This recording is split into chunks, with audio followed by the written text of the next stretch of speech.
நாளைய தினம் ஒரு சர்வகட்சி கூட்டம் மாநில அரசு நடத்துகிறது. பொதுவாக சர்வகட்சி கூட்டம் நடத்துகிறோம்னு சொன்னால் இதனுடைய அஜெண்டா 1, 2, 3 என்ன விஷயங்கள் என்பது பற்றி அந்த கூட்டத்திலே விவாதிக்கிறோம் என்று சொல்லி அழைப்பு இருக்க வேண்டும். ஆனால் வரிசையாக ஆளுங்கட்சி அதனுடைய கருத்துக்கள் பல்வேறு விஷயங்கள், நீட்டிலிருந்து ஆரம்பித்து யூஜிசியோட விதிகள் அது எங்களுக்கு எதிராக இருக்குது அப்படிங்கிறத கொண்டு வந்து ஒரு செட் அஜெண்டா, இன்ன பர்பஸுக்கான கூட்டம் இது அப்படிங்கிறது அந்த கம்யூனிகேஷனில் இல்லை.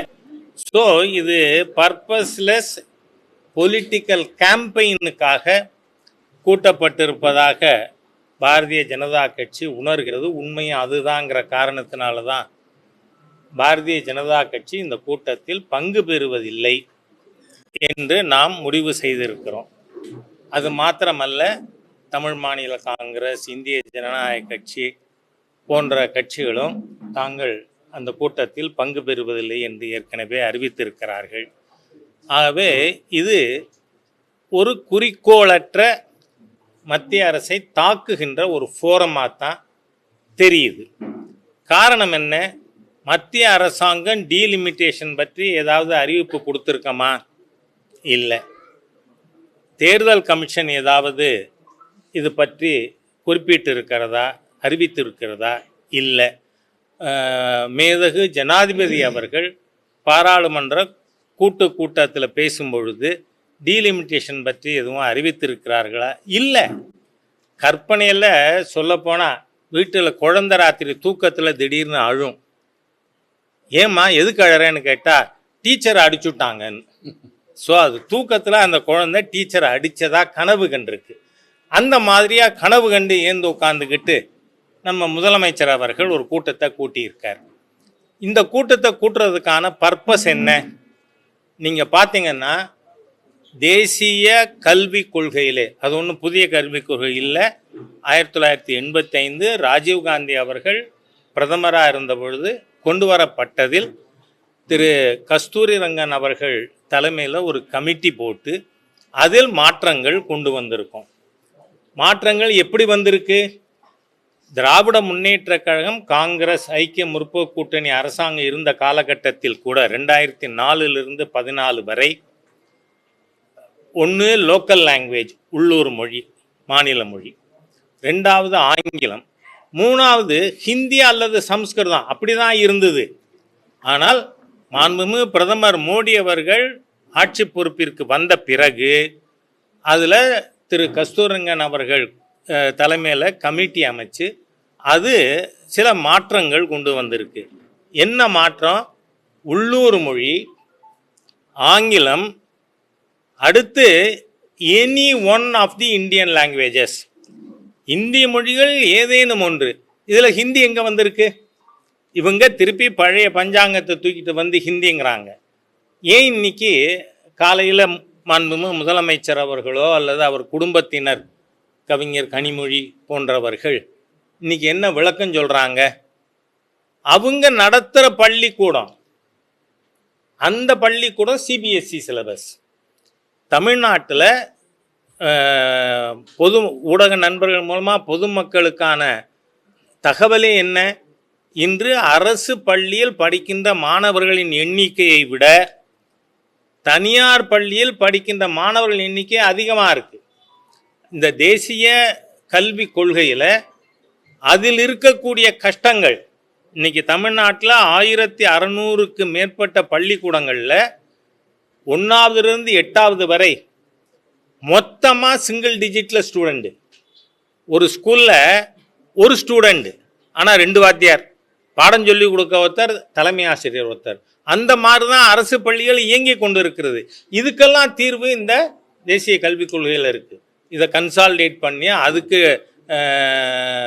போக்குவரத்துக்கு குழந்தைகளுக்கு ஏற்பாடு பண்ணி அவங்களுக்கு எப்படி, ஏன்னா இந்த பள்ளிக்கூடத்தை மூடக்கூடாது அதற்காக. ஆகவே இந்த தேசிய கல்விக் கொள்கையை ஒட்டுமொத்தமாக மும்மொழி கொள்கை, அதில் ஹிந்தி, அப்படின்னு ஒரு பொய்யான நேரேட்டிவ் செட் பண்ணாங்க. இன்னைக்கு மக்கள் வீதிக்கு வீதி கேட்குறாங்க. சன்ஷைன் மாண்டிசோரி ஸ்கூலில் அது இப்போ 1 ஆயிடுத்துன்னு தகவல். அந்த ஸ்கூலில் நீங்கள் 3வது லாங்குவேஜ் ஹிந்தி ஆர் சான்ஸ்கிரிட் தானே வச்சுருக்கீங்க. இந்த மாதிரியாக திராவிட முன்னேற்ற கழகத்தில் இருக்கிற நான் ஏற்கனவே 4 வருஷத்துக்கு முன்னாடியே இது அறிக்கை கொடுத்துருந்தேன். 48 பள்ளிகள் திமுக முன்னணி தலைவர்கள், துரைமுருகன் அவர்கள் குடும்பம், ஆற்காடு வீராசாமி குடும்பம், டிஆர் பாலு குடும்பம், நீங்கள்லாம் நடத்துகிற பள்ளிக்கூடம் சிபிஎஸ்சி ஸ்கூல். இன்னைக்கு காலையில் முதலமைச்சர் என்ன சொல்லியிருக்கார், அது சிபிஎஸ்சி பாடத்திட்டத்தில் இருக்குது, நாங்கள் ஒன்றும் தப்பு பண்ணலைன்னு. நான் கேட்குறேன், what healthy reason you have chosen CBSE? ஏன் நீங்கள் சமச்சீர் கல்வி, உங்களுக்கு கலைஞர் மீது கருணாநிதி குடும்பத்துக்கு, ஸ்டாலின் குடும்பத்துக்கு மரியாதை இல்லைங்க. அவர் கொண்டு வந்தார் சமச்சீர் கல்வி. ஆனால் உங்கள் குடும்பம் நடத்துகிற பள்ளிக்கூடத்தில் ஏன் இல்லை? இந்த கேள்வி மக்கள் கேட்க ஆரம்பித்த காரணத்தால் இன்னைக்கு இந்த தூக்கத்திலிருந்து கனவு கண்டது மாதிரியா டீலிமிட்டேஷன் அப்படின்னு.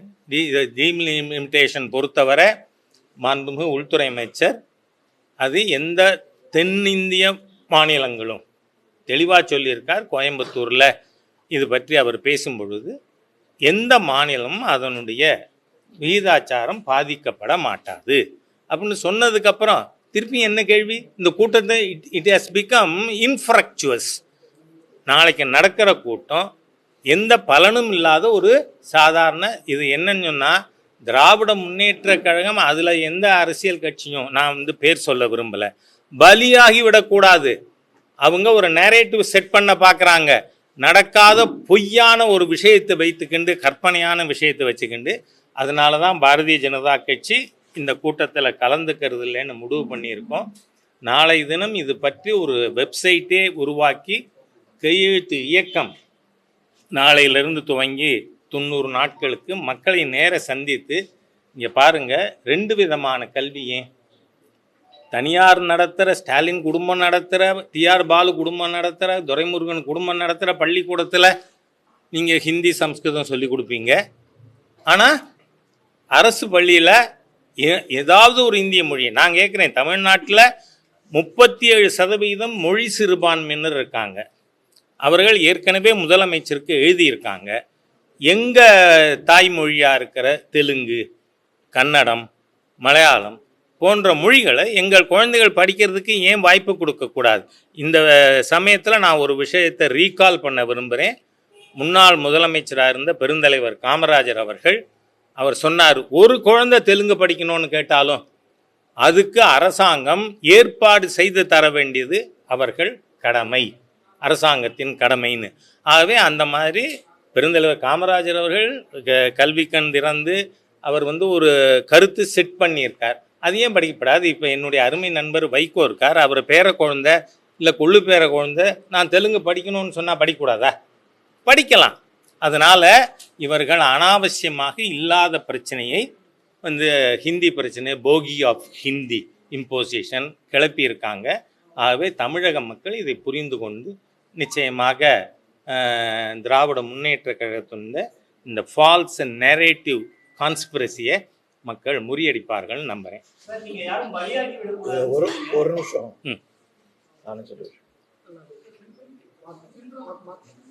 இல்லை வாங்க.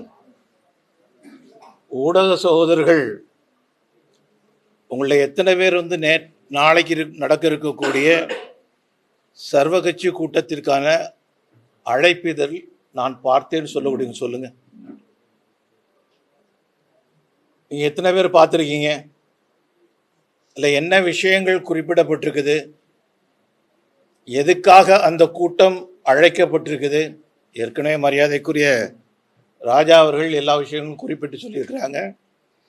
தயவு செய்து ஊடக நண்பர்கள், சர்வ கட்சியை சேர்ந்தவர்கள், நாளைக்கு யாரெல்லாம் அந்த கூட்டத்திற்கு போக வேண்டும் என்று முடிவெடுத்திருக்கின்றார்களோ, விரும்புகின்றார்களோ, அவர்கள் அரசின் தரப்பிலிருந்து அழைக்கப்பட்டிருக்கக்கூடிய அந்த அழைப்பிதழை முழுமையாக நீங்கள் மீண்டும் படியுங்கள். அதில் என்ன குறிப்பிடப்பட்டிருக்கின்றது,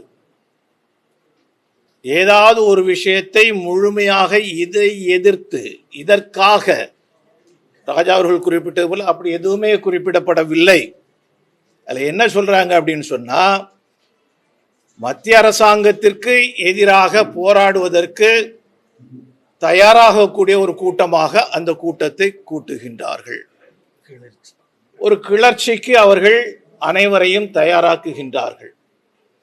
1962, 1967 அந்த காலகட்டங்களில் ஆட்சிக்கு வருவதற்காக திராவிட முன்னேற்ற கழகம் என்ன தந்திரங்களை எல்லாம் கடைபிடித்தார்களோ அதே தந்திரங்களை மீண்டும் கொண்டு வரக்கூடிய வகையில் தமிழக மக்கள் மத்தியில் 8 கோடி தமிழர்கள் மத்தியில் ஒரு மிகப்பெரிய போராட்டத்தை திணிப்பதற்காக அவர்கள் நடத்தக்கூடிய கூட்டமாகத்தான் நாளைய கூட்டத்தை நாம் பார்க்கின்றோம்.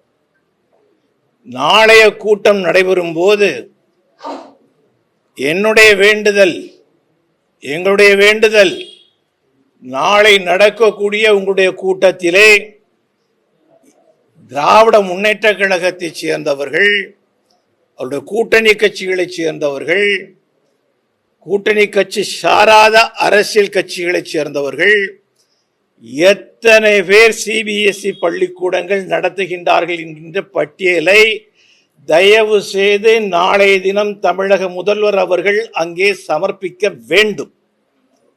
அதோடு கூட நாளைய கூட்டத்தில் ஒரு தீர்மானம் கொண்டு வந்து அந்த அத்தனை பள்ளிக்கூடங்களையும் நாங்கள் மூடுகின்றோம் என்கின்ற ஒரு முடிவினை அவர்கள் எடுப்பார்களா? சாதாரண அடிமட்டத்து மக்களுக்கு கொடுக்கக்கூடிய கல்வியைத்தான் நாங்கள் பயிற்றுக் கொடுப்போம் என்கின்ற நிலையில் அவர்கள் இதுவரைக்கும் வந்தது கிடையாது. கொஞ்சம் கொஞ்சமாக தமிழ் அழிக்கப்பட்டிருக்கின்றது. 1967 துவங்கி இன்று வரைக்கும். இங்கே தமிழ் அழிக்கப்பட்டது, இலங்கையிலே தமிழர்கள் அழிக்கப்பட்டார்கள். இதுதான் திராவிட முன்னேற்ற கழகம் ஆட்சிக்கு வந்ததனுடைய, திராவிட முன்னேற்ற கழகம் ஆட்சி இல்லாத காலத்திலும் இருந்த காலத்திலும் நடந்திருக்கக்கூடிய விஷயங்கள். ஆகையினால நாளை நடக்கக்கூடிய கூட்டம் இது நல்லதற்கான கூட்டம் அல்ல. இது ஒரு கலவரத்தை தூண்டுவதற்காக அவர்கள் கூட்டக்கூடிய கூட்டமாகத்தான் நான் கருதுகின்றேன். முதலமைச்சர் என்ன சொல்றாருன்னா, எங்க மேல 3வது மொழியை திணிக்காதீங்க அப்படின்றத அவங்க தொடர்ச்சியா சொல்லிட்டு வராங்க. கடந்த 10 நாட்களாக அவங்க சொல்லக்கூடிய ஒரு விஷயம் வந்து 3வது ஒரு மொழியை நாங்க விருப்பப்பட்டா படிச்சுக்கிறோம் அப்படின்றதான் சொல்றாங்க. இன்னைக்கு கூட மூத்த தலைவர் தமிழிசை சவுந்தரராஜனுக்கு அவர் எழுதிய மடல்ல கூட அதை பதில் சொல்லியிருக்காங்க. நாங்கள் கேரள மாநிலத்தினுடைய அருகாமையில் இருக்கக்கூடியவங்க, கன்னியாகுமரி மாவட்டம், இதே போல வேலூர், அந்த எல்லா இடங்கள்லையும் அங்கே இருக்கக்கூடிய தமிழர்கள் தெலுங்கு பேசக்கூடிய, தெலுங்கை தாய்மொழியாக கொண்டவர்கள் கிடையாது, மலையாளத்தை தாய்மொழியாக கொண்டவர்கள் கிடையாது. தமிழ் முழுக்க தமிழை தாய்மொழியாக கொண்டவர்கள் மலையாளம் பேசுகிறார்களா இல்லையா? தெலுங்கு பேசுகிறார்களா இல்லையா? மற்றவங்களை யாரையும் வெறுக்கிறாங்களா இல்லையா? யாரையும் வெறுக்கிறது கிடையாது. இவர்கள் அதை பயிலுகிறார்கள், விருப்பப்பட்டு பயிலுகிறார்கள். அப்படி விருப்பப்பட்டு பெரியவர்கள் பயிலும் போது விருப்பப்பட்டு குழந்தைகள் ஏன் படிக்க கூடாது? ஆப்ஷன் கொடுத்தா தானேங்க. விருப்பப்பட்டு குழந்தை எடுத்துக்கணும்னு நினைக்குது, அதை படிக்கணும்னு, அப்படின்னா அது சிஸ்டத்துல கொண்டு வந்தா தானே எடுத்துக்க முடியும். இல்லைன்னா நீங்க பேசக்கூடாது, படிக்க கூடாதுன்னு குறவலையை நெருக்குவது போல் தானே. அதைத்தான் நாம சொல்றோம். கூட்டணி கட்சி பாமக, அமமுக எல்லாம் கலந்துக்கிறாங்க, அவங்க பலியாகிடுவாங்கன்னு நீங்க நினைக்கிறீங்க? அவர்கள் நிச்சயமாக மத்திய அரசாங்கத்தின் நிலைப்பாடு எதையும் திணிப்பதற்கு இல்லை என்பதை அங்கே பேசுவார்கள் என்கின்ற நம்பிக்கை எங்களுக்கு இருக்கு.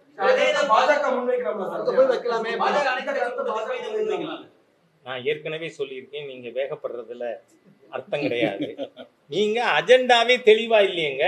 You talk from NEET, UGC rule எல்லாம் இன்னைக்கு வந்ததா? அது இருக்கு. ஆகவே அது எல்லாத்தையும் பற்றி எதுவும் மத்திய அரசாங்கத்துக்கு எதிராக அந்த வார்த்தையே பயன்படுத்தப்பட்டிருக்கு. அதில் மாண்புமிகு முன்னாள் மாநில தலைவர் சொல்லியிருக்கார், கிளர்ச்சி என்கின்ற வார்த்தை அந்த கடிதத்தில் பயன்படுத்தப்பட்டிருக்கு. ஆகவே இந்த அரசாங்கத்தின் நோக்கம் கல்வியை கலவரமாக்க வேண்டும் என்கின்ற தீய நோக்கத்தோடு நாளைக்கு கூட்டம் கூட்டப்படுகிறது. இப்போ நம்முடைய விஷயம் இந்த இதுதான், கல்வியை கலவரம் ஆக்காதே, அவ்வளவுதான். இன்னொரு விஷயம், உங்களுக்கெல்லாம் நாளைக்கு அழைப்பு வந்திருக்கும்னு நினைக்கிறேன். சர்வ கட்சி கூட்டத்துக்கு உங்களை அழைச்சிருக்காங்களா? நேரடி ஒளிபரப்புக்கு வாங்கன்னு கூப்பிட்டுருக்காங்களா? நேரடி ஒளிபரப்புக்கு உங்களை கூப்பிட்டுருக்காங்களா? யாரெல்லாம் கூப்பிட்டுருக்காங்க சொல்லுங்க, சொல்லுங்க சார், உங்களை யாரெல்லாம் கூப்பிட்டுருக்காங்க? இந்த அளவுக்கு நீங்க அச்சப்படக்கூடாது அரசாங்கத்துக்கு.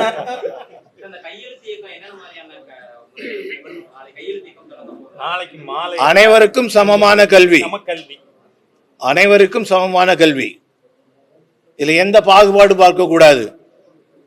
வசதி படைத்தவன் வசதி படைக்காதவனுக்கு கூடிய பாகுபாடு இருக்கக்கூடாது.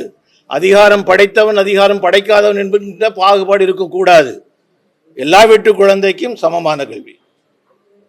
சார், பாஜக வந்து அதிமுகவை நெருங்குகிறதா? பாஜக அதிமுக கூட்டணி நாளைக்கு நீங்க அங்க போய் நெருங்கி பார்த்துட்டு வாங்க.